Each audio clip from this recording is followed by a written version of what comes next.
먼저인가?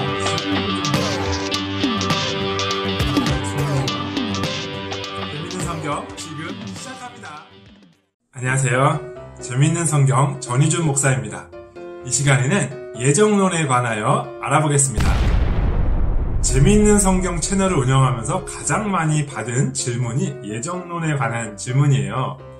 이 예정론에 관한 신학적 논의는 매우 복잡합니다. 이해하기 쉽지 않기 때문이죠. 하지만 그럼에도 불구하고 우리가 예정론을 믿는 이유는 우리의 머리로 잘 이해되기 때문이 아닙니다. 우리가 이해하긴 어렵더라도 성경에서 그렇게 말씀하고 있기 때문에 우리가 믿는 거예요. 그래서 이 예정론이라는 단어가 무엇을 의미하고 있는가 하는 질문에 대한 대답은 신앙 전통에 따라서 조금씩 다르게 답변됩니다. 주로 장로교회에 계신 분들께서 많이 질문하셨고요. 또 저도 장로교회 목사이기 때문에 개혁주의 신앙의 관점에서 말하는 예정론에 대하여 살펴보려고 하는데요. 아주 초신자분들도 이해하면 좋을 기초적인 내용들만 알려드리도록 하겠습니다. 웨스트민스터 신앙 고백서에서는 예정론을 이렇게 정의합니다. 하나님은 창세전에 그분의 영원하고 변치 않는 목적과 비밀한 계획과 자기 뜻의 기쁘심에 따라 생명으로 예정된 일부 인류를 그리스도 안에서 영원한 영광에 들어가도록 선택하셨다. 네, 여기서 핵심은 하나님의 목적, 하나님의 계획, 그리고 하나님의 기쁘신 뜻에 따라 하나님께서 선택하신다는 것입니다. 선택받는 사람의 어떠함에 전혀 좌우되지 않는다는 것이죠. 오직 하나님의 계획과 목적에 따라서 선택하신다는 것입니다. 하나님께서 나의 어떠함과 관련 없이 전적으로 구원을 결정하신다고요? 내가 믿어야 구원을 받는 거 아닌가요? 네, 맞습니다. 우리가 믿어야만 구원을 받을 수 있습니다. 그러나 이것조차도 하나님의 선택이라고 말하는 이유는 내가 믿을 수 있는 그 믿음도 하나님께서 선택한 이들에게 선물로 주시기 때문입니다. 그는 허물과 죄로 죽었던 너희를 살리셨도다. 죽어있는 사람이 어떻게 반응할 수 있겠습니까? 죽어있는 사람에게 얘야, 네가 하나님 말씀을 잘 들으면 살아날 수 있단다. 이렇게 얘기를 해봐야 아무 소용이 없죠. 죽어있던 사람이 어떤 반응을 하게 되었다면 그것은 누군가가 그 죽어있던 사람에게 생명을 주었기 때문입니다. 성경은 우리가 죄로 인하여 죽었던 자들이다 이렇게 말하고 있어요. 그러니까 우리가 믿음으로 반응할 수 있게 된 것도 하나님께서 우리에게 먼저 생명을 주셨기 때문입니다. 그래서 성경은 우리의 믿음조차도 하나님의 선물이다 이렇게 표현하고 있는 것입니다. 너희는 그 은혜에 의하여 믿음으로 말미암아 구원을 받았으니 이것이 너희에게서 난 것이 아니요 하나님의 선물이라. 어차피 구원받을 거라면 막 살아도 구원을 받겠네요. 네, 이러한 생각을 하실 수도 있는데요. 실제로는 구원받은 사람이 막 사는 일은 가능하지 않습니다. 곧 창세전에 그리스도 안에서 우리를 택하사 우리로 사랑 안에서 그 앞에 거룩하고 흠이 없게 하시려고 그 기쁘신 뜻대로 우리를 예정하사 예수 그리스도로 말미암아 자기 아들들이 되게 하셨으니. 예, 우리를 선택하신 목적이 우리를 거룩하고 흠이 없게 하시려고 라고 말씀하고 있죠. 그러니까 이 목적이 실행됨 없이 수단만 실행되는 일은 없습니다. 목적이 우리로 거룩하고 흠이 없게 되는 것이잖아요. 그러니까 선택받았다면 반드시 거룩하고 이렇게 흠이 없게 되는 것을 사모하게 되어 있습니다.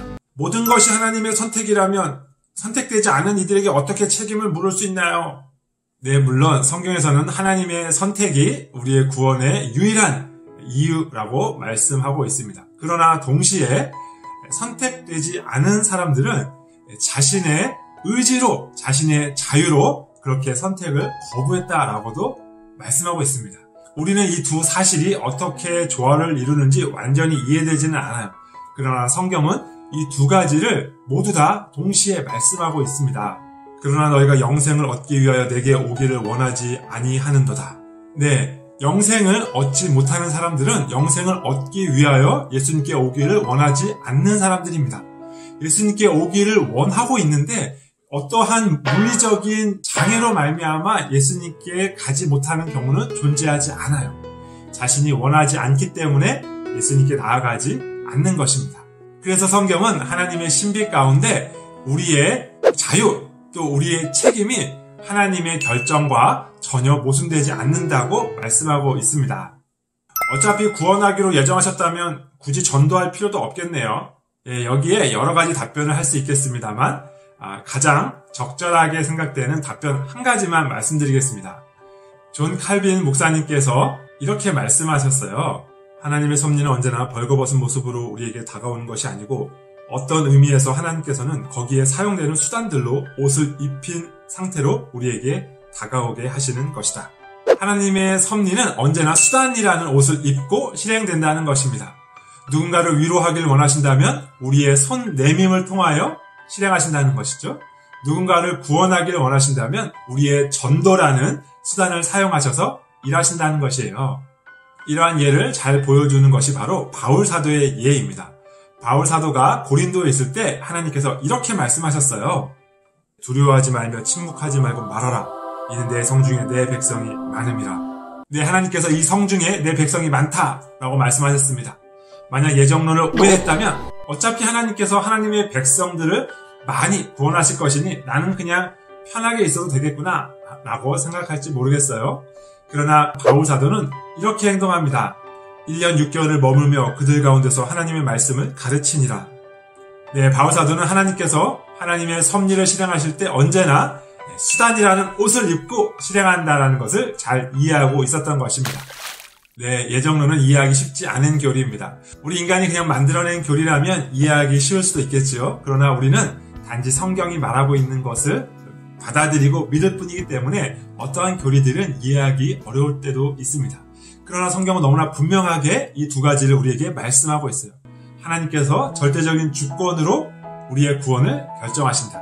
그러나 동시에 우리 인간에게도 책임이 있다는 것이에요. 이 두 가지 모두가 하나님께서 말씀해 주신 진리입니다. 시청해 주셔서 감사합니다.